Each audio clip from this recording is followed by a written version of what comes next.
আসসালামু আলাইকুম ওয়া রাহমাতুল্লাহ। ইন্নাল হামদুলিল্লাহ ওয়াসসালাতু ওয়াসসালামু আলা রাসূলিল্লাহ। সুপ্রিয় চ্যানেলের সুপ্রিয় বন্ধুরা, সকলে কেমন আছেন? আলহামদুলিল্লাহ, আল্লাহর অশেষ মেহেরবানি এবং রহমে আপনারা সকলেই ভালো আছেন। আলহামদুলিল্লাহ, আমিও ভালো আছি। আপনাদের কাছে আজকে একটা বিষয় নিয়ে কথা বলবো।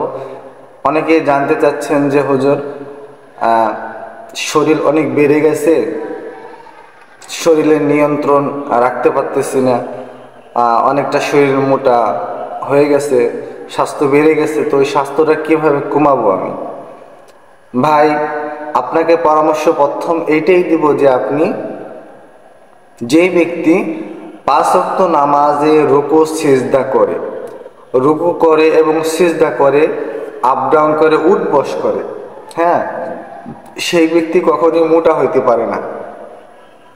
যে ব্যক্তি নামাজ কালাম পরে মসজিদে এসে 5 ওয়াক্ত, সে ব্যক্তি যখন 5 ওয়াক্ত নামাজে আপ ডাউন করে উঠা বসা করে, তার কিন্তু আপনার শরীর কিন্তু বাড়ে না। দেখবেন যে তার শরীর ফিটনেস সব ঠিক আছে। তো সমস্যা শুধু আমাদেরই হয়, যারা আমরা মসজিদে যাই না, নামাজ পড়ি না, উঠবস করি না, তাদের হয় এই সমস্যাটা। তো যাই হোক, আমরা যারা শরীর স্বাস্থ্য আমাদের যাদের বেড়ে গেছে, তো আমরা এই আমলটি যদি করি, অবশ্যই আমাদের শরীর নিয়ন্ত্রণে আসবে। আমাদের শরীর যদি ফুলে যায়, তাহলে আমাদের শরীর চিকন হয়ে আসবে, মিডিয়াম হয়ে আসবে, যদি আমরা এই আমলটা করি। আপনি এই আমলটি রোজা রেখেও করতে পারেন। হ্যাঁ,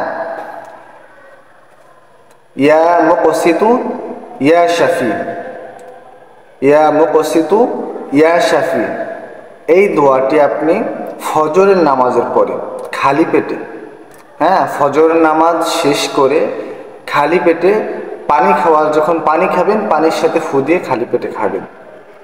এবং আপনি এই দোয়াটি 5 ওয়াক্ত নামাজ শেষে আমল করতে পারেন 7 বার করে। 5 ওয়াক্ত নামাজ শেষে 7 বার করে আমল করতে পারেন।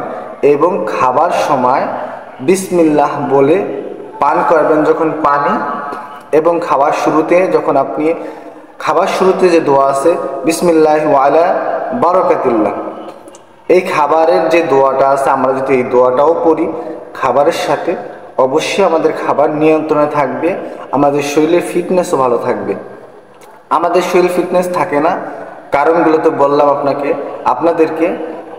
আপনারা যদি খাওয়ার সময় বিসমিল্লাহ বলে খাবার খান এবং খাবার শেষে যদি আলহামদুলিল্লাহ বলে আল্লাহ শুকরিয়া জ্ঞাপন করেন, তাহলে অবশ্যই আপনাদের এইরকম কোনো সমস্যা হবে না। হ্যাঁ, তবে আমরা যখন খাবার দাবার খাই, টিভি বা ইত্যাদি এগুলো যাতে না ছাড়ি, অনেকে আছে এগুলো দেখতে আর খাবার দাবার খায়, এতে করে বরকত কীভাবে আসবে? আপনার শরীর তেমনি ফুলবে। তো যাই হোক, আপনাদেরকে যে আমলটা বললাম, এই আমল অনুযায়ী আপনারা আমল করবেন। দোয়াটা তো মনে আছে সকলের? ইয়া মুকসিতু ইয়া শাফি, ইয়া মুকসিতু ইয়া শাফি, এইটা আমল করবেন। আল্লাহর রহমতে, আল্লাহর অশেষ মেহেরবানিতে 21 দিনের ভিতরে আপনি ফলাফল পাবেন ইনশাআল্লাহ। যারা আমার ভিডিওটা দেখতেছেন, সকলে আমাকে সাপোর্ট করবেন। আমার চ্যানেলটি নতুন এবং আমার পাশে থাকবেন, সাবস্ক্রাইব করে, আর নতুন নতুন ভিডিও পাওয়ার জন্য সাবস্ক্রাইব করে রাখবেন। এবং আপনাদের যেরকম দোয়ার দরকার, যেরকম ভিডিওর দরকার, সেই রকম ভিডিও নিয়ে আপনাদের সামনে আসবো ইনশাআল্লাহ। দোয়া করবেন সকলে আমার জন্য, আমিও আপনাদের জন্য দোয়া করি। আপনাদের যে নেক মাকসাদগুলো আছে, আল্লাহ যেন সব মাকসাদকে আপনার কবুল করে নেন। তো সকলে ভালো থাকবেন। আসসালামু আলাইকুম ওয়া রাহমাতুল্লাহ।